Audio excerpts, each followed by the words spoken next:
اور پھر آخری بات یہ کہ اہل سنت والجماعت یہ نام اپنے پاس سے تھوڑا ہی رکھ لیا، یہ نام حضور اکرم صلی اللہ علیہ وسلم ہی تجویز فرما گئے تھے، نبی کریم صلی اللہ علیہ وسلم نے یہ نام رکھا تھا۔ اس کی دلیل کے لیے چوتھے پارے میں سورہ آل عمران دیکھ لیجئے،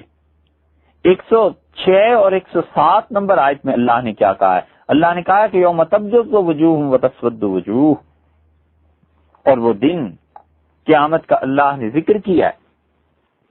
اور اللہ تعالیٰ نے حشر کا بتایا ہے، اور اللہ نے 106 نمبر آیت میں فرمایا جس دن سفید ہوں گے بعض چہرے وتسود وجوہ، اور سیاہ ہوں گے بعض چہرے، فَأَمَّا الَّذِينَ اسْوَدَّتْ وُجُوهُهُمْ، اور جن لوگوں کے چہرے کالے ہوں گے، جن کے چہرے سیاہ پڑ جائیں گے، ان سے کہا جائے گا کفرتم بعد ایمانکم، ایمان لانے کے بعد کافر ہو گئے تھے، صحیح عقیدہ پہنچ گیا تھا، اس کے باوجود گمراہ ہو گئے، حتیٰ کہ وہ گمراہی کفر تک کیا پہنچی، تو ایمان سے نکل کر کفر میں شامل ہو گئے، فذوقوا العذاب بما کنتم تکفرون، اب مزہ چکھو اس عذاب کا جو تم نے کیا ہے، جو کفر تم نے کیا ہے اس کا مزہ چکھو، اس کا مزہ یہ عذاب ہے۔ وَأَمَّا الَّذِينَ ابْيَضَّتْ وُجُوهُهُمْ فَفِي رَحْمَةِ اللَّهِ، سو جو سفید چہرے ہوں گے قیامت میں وہ اللہ کی رحمت میں ہے، ہم فیہا خالدون، ہمیشہ ہمیشہ خدا کی اس رحمت میں ہوں گے۔ اس سے معلوم ہوا کہ سیاہ چہرے قیامت میں ان لوگوں کے ہوں گے، کالے منہ کے ساتھ اٹھائے جائیں گے، جو منہ سے اسلام کا کلمہ رکھتے ہیں اور اسلام کے خلاف عقیدہ ہے۔ یہ عقیدہ کچھ معمولی چیز نہیں، ہم سب کو سوچنا چاہیے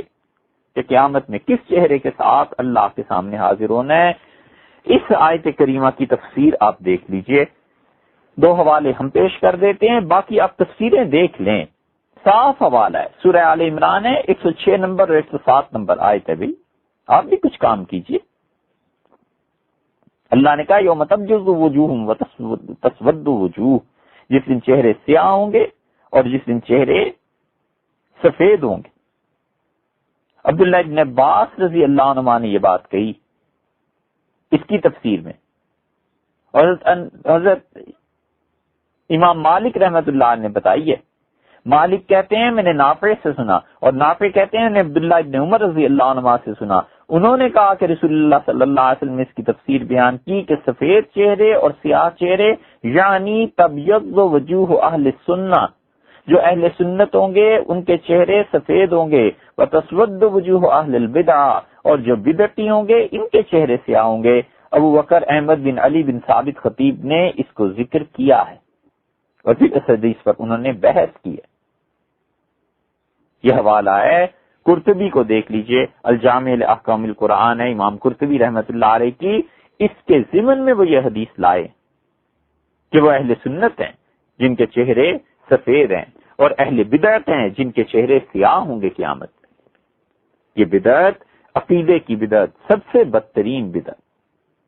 اور ابن کثیر رحمت اللہ علیہ کا نام تو سنا ہوگا۔ ابن کثیر رحمت اللہ علیہ کی تفسیر اسی مقام پر کھول کے دیکھ لیجئے، وہ کہتے ہیں کہ اللہ کا یہ کہنا کہ جس دن چہرے سیاہ اور سفید ہوں گے، حین تبیض وجوہ اہل سنہ والجماعہ، یہ وہ دن ہے جس دن اہل سنت والجماعت کے چہرے سفید ہوں گے، وتسود وجوہ اہل البدعۃ والفرقہ، اور یہ وہ دن ہوگا جس دن بدعت والوں کے اور جو امت میں ٹکڑے ٹکڑے کر گئے تھے، فرقے بنا گئے تھے، ان کے چہرے سیاہ ہوں گے۔ قالہ ابن عباس رضی اللہ عنہما، اور یہ جملہ کہا ہے عبداللہ بن عباس رضی اللہ عنہما نے، اور یہ سب جانتے ہیں کہ عبداللہ بن عباس رضی اللہ عنہما صحابہ کرام رضی اللہ عنہم میں بڑا ممتاز مقام رکھتے تھے قرآن کی تفسیر میں، ان کا کہنا یہ بہت بڑی بات ہے۔ اس لیے اہل سنت والجماعت یہ نام ہم نے نہیں رکھا، یہ تو رسول اللہ صلی اللہ علیہ وسلم خود ہی ارشاد فرما گئے تھے کہ اہل سنہ وہ ہوں گے، اور والجماعت کا یہ اضافہ اس لفظ کا یہ نقل کیا عبداللہ ابن عباس رضی اللہ عنہ سے ابن کثیر دمشقی رحمت اللہ علیہ نے۔ اور بھی بہت سے حوالے مل جائیں گے، لیکن سر دست ان 2 حوالوں کو ہم کافی سمجھتے ہیں